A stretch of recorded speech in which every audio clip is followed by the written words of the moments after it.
name's Lissy Cole and I whakapapa back to Ngāti Hine and Ngāti Kahu in the far north on my mother's side, and on my father's side I whakapapa back to England.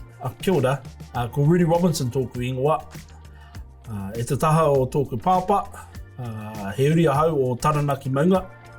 E te taha o tōku māma, he uri ahau o Taupiri Maunga. So my wool journey began as a little girl watching my dad in his fashion salon, going with him every weekend. He would work a lot, or only exclusively with natural fibres, and pure New Zealand wool was one of his most favourite fibres that he worked with. So I saw over the years growing up and going with him, his love and the way he used wool in his beautiful coutures. That really got embedded into me from a really, really young age. Well, for me, my love of wool, began when I was still in the womb. It's in my DNA. My grandmother used wool with crochet. My aunties, they would shear the sheep. They would spin the wool, colour the wool, and then they'll knit it and crochet it. We have a very unique art practice that is that we have large sculptural pieces that are covered in crochet and tells all our stories, uniquely to us being Māori. Besides the practical aspects of it being a beautiful soft material to work with, it connects both Rudi and I to our memories. That is really where the inherent love of it comes from, is thinking about the woolen blankies on our beds, thinking about the crochet items our nannies made us, and the way it's connected us to each other as well. The whole symbolism of wool is, it's that invisible thread. But it connects us, but it connects everybody. For us, we talk about ahurutanga. And that is the soft space where we can just be. Rudi and I work really collaboratively. I mean, we are a collaboration, and we would never have come up with it on our own. And so we work really, really well together. The process for our mahi is that Rudi designs and then we'll carve our pieces. I come along and I crochet the skin. Rudi then crochets, designs and attaches all of the whakairo patterning, and we'll discuss all along around colour, form, shapes, the patterning, and it's all collaboration, and the reactions that we see is when it's under the dark light, and it glows, people are just like, wow. It's here in Aotearoa, it's all milled here. We know the people who mill it. When we first started, and we were using synthetics, but we didn't know where they came from. They came from overseas.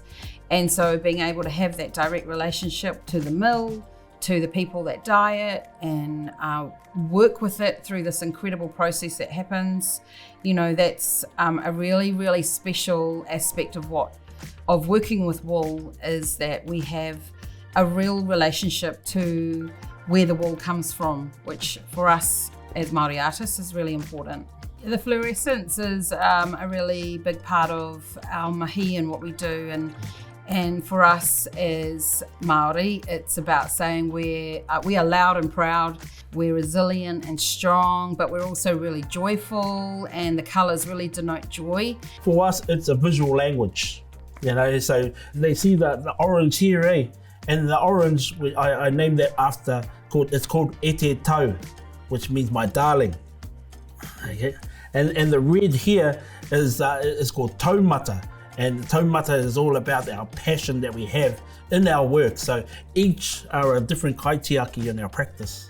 And every time we use them in each of our pieces, that we create all of that deeper meaning is what is embedded and imbued into, each sculpture, each po, each wheku, each part of this wharenui. We're able to share our stories through that.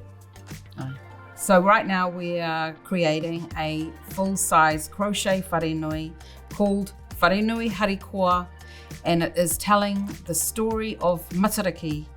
And for us, the wharenui is a space of deep deep, deep healing.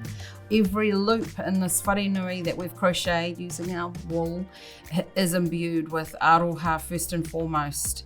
And I think that's how we've connected so deeply to crochet, is because the act of crochet is connecting loops. You're connecting.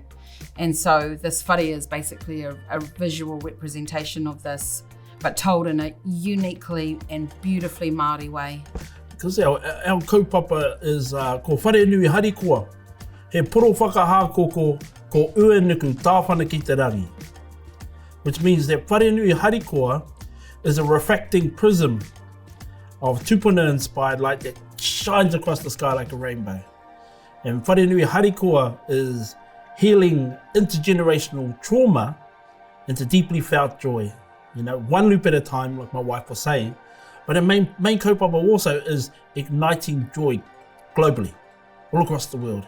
You know, we know that the wool industry is in crisis, and so the hope is that we can help through the wharenui to help shine a light on wool and the benefits and the beauty and the, like Rudi says, the holistic nature of wool. My hope would be that wool could become more accessible to a greater amount of people. We can see a big huge tikozi going over the beehive as a future project moving on from the wharenui.